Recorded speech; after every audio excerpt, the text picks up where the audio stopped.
بسم اللہ الرحمن الرحیم۔ السلام علیکم ورحمۃ اللہ وبرکاتہ۔ جیسا کہ ہمارا موضوع چل رہا ہے مطاف اور ہجری اسود کے اوپر مسائل کے حوالے سے،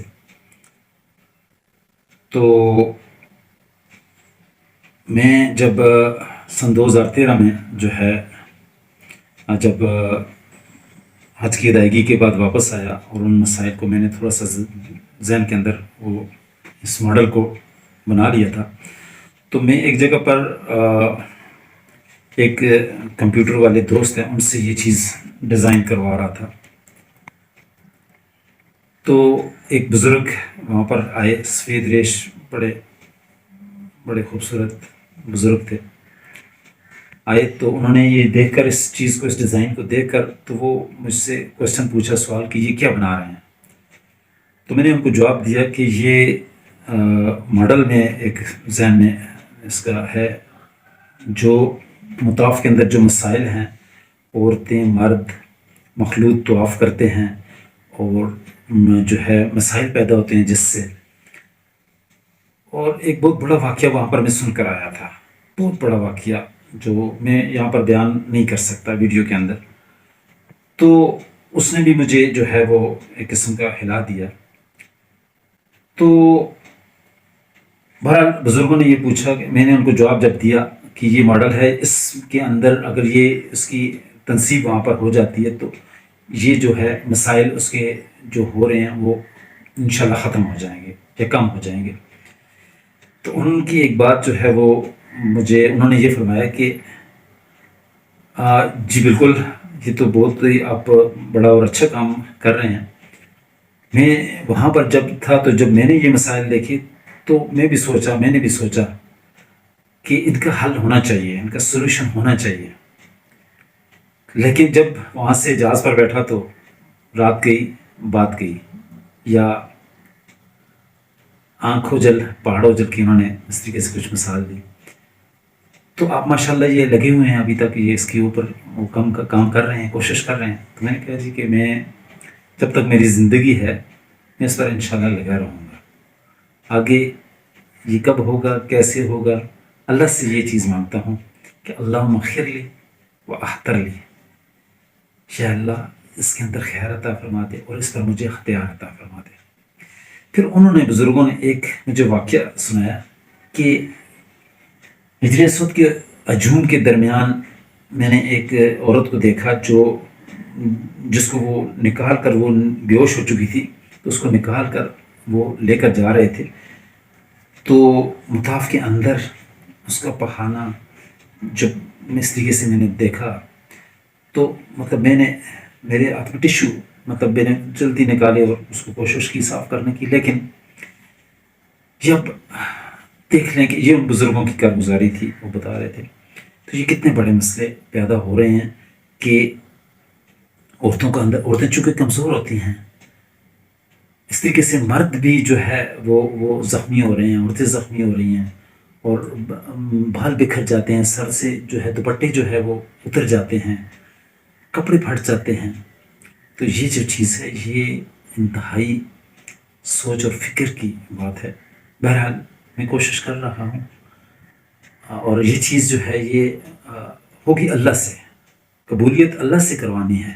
کوشش کے مکلف، میں صرف کوشش کا مکلف ہوں کہ میں کوشش کر سکتا ہوں، ایفرٹ کر سکتا ہوں، اور اللہ سے قبول کروانے کی بھی کوشش کروں گا۔ یا اللہ اس چیز کو آپ قبول فرما لیں، آسانی فرما دیں، یہاں پر کوئی ایسی سسٹم نصب ہو جائے کہ جس کے اندر لوگ طواف کریں، بوسہ دیں، اور پھر جو ہے وہ آسانی ہو جائے۔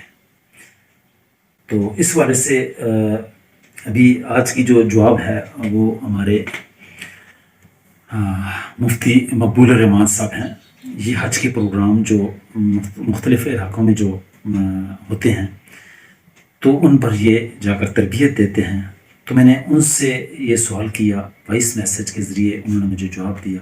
تو میرا یہ سوال یہی تھا کہ یہ جو ہجری اسود کے اوپر جو بوسہ دیا جا رہا ہے ترکم پیل اور ازدحام کی صورت میں، تو یہ جائز ہے، ناجائز ہے، حلال ہے، حرام ہے، تو اس کی کیا کیفیت ہے؟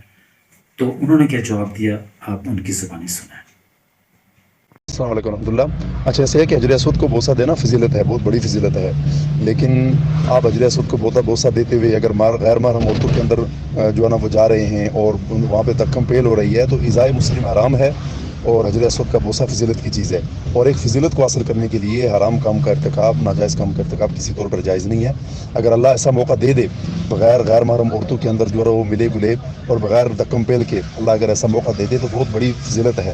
لیکن اگر ایسا موقع نہیں ملتا, آدمی صرف اس نیت سے پیچھے ہٹ جاتا ہے کہ مجھے یہ فضیلت حاصل کرنے کے لیے ناجائز کام کرنا پڑے گا, غیر محرموں کے اندر مجھے, غیر محرم عورتوں کے اندر مجھے گلنا ملنا پڑے گا, وہاں پہ دکم پیل کے اندر جو بزرگ ہیں ان کو دھکے لگیں گے, اس لیے میں حجر اسود کی طرف نہیں جا رہا. انشاءاللہ بغیر بوسہ دیے اللہ تعالیٰ وہ فضیلت عطا فرما دیں گے. اس لیے کوشش یہی کرنی چاہیے کہ کسی ایسے ناجائز کام کا ارتکاب نہ ہو. اس نیت سے جب آپ پیچھے ہٹ جائیں گے, بوسہ نہیں دیں گے, بغیر بوسہ دیے انشاءاللہ اللہ تعالیٰ وہ اجر اور ثواب اور وہ فضیلت عطا فرمائیں گے. جزاکم اللہ خیرا. جی, تو مفتی صاحب کا جواب آپ نے بغور سن لیا ہوگا, اور جس طرح انہوں نے فرمایا کہ حجر اسود کو بوسہ دینا فضیلت کی چیز ہے, اور دوسرا اس کے اگینسٹ جو ہے رش کے اندر, دکم پیل کے اندر جب آپ اس کو بوسہ دینے کی کوشش کریں گے تو ایذائے مسلم حرام ہے. تو حرام کا ارتکاب ہم جو ہے جو اگر کریں گے تو فضیلت کی چیز وہ گناہ کبیرہ میں آتا ہے, ٹھیک ہے نا جی.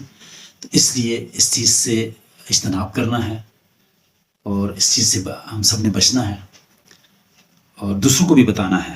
اور اس میں اس طرح ہے کہ اگر یہ نہیں کہ جو حج پر جائیں, جو عمرے کے لیے جائیں, ان کو اس وقت بتا دیا جائے, نہیں, یہ سب کے علم میں ہونا چاہیے, یہ سب کے علم میں ہو.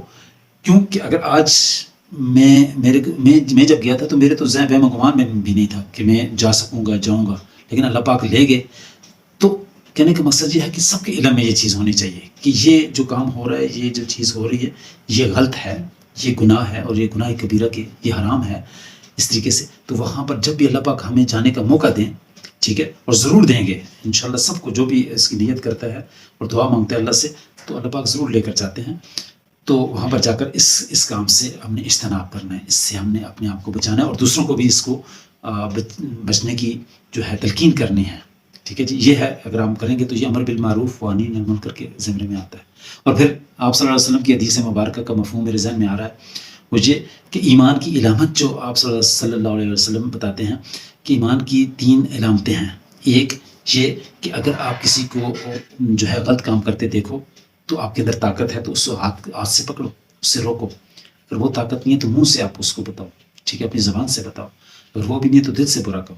تو یہاں پر یہ کوئی اتنی وہ مشکل کام نہیں ہے, بلکہ اگر آپ اس ویڈیو کو آپ آگے شیئر کریں گے. میں تو ان چیزوں کو اتنا وہ نہیں سمجھتا, شیئر, لائک اور یہ چیزیں اس طریقے سے, لیکن میں تو پھیلانے کے حوالے سے بات بتاؤں گا کہ اس چیز کو زیادہ سے زیادہ لوگوں تک پہنچایا جائے, اویئرنیس ہو کہ یہ جو چیز ہے یہ غلط ہو رہی ہے. تو یہ بھی انشاءاللہ اللہ کے فضل سے یہ آپ کے اس اجر اور ثواب میں آئے گا کہ آپ ہاتھ سے جو ہے یہ برائی کو جو ہے, اس غلطی کو, اس برائی کو, اس گناہ کو ہاتھ سے روک رہے ہو. یہ انشاءاللہ یہ اس زمرے میں آئے گا.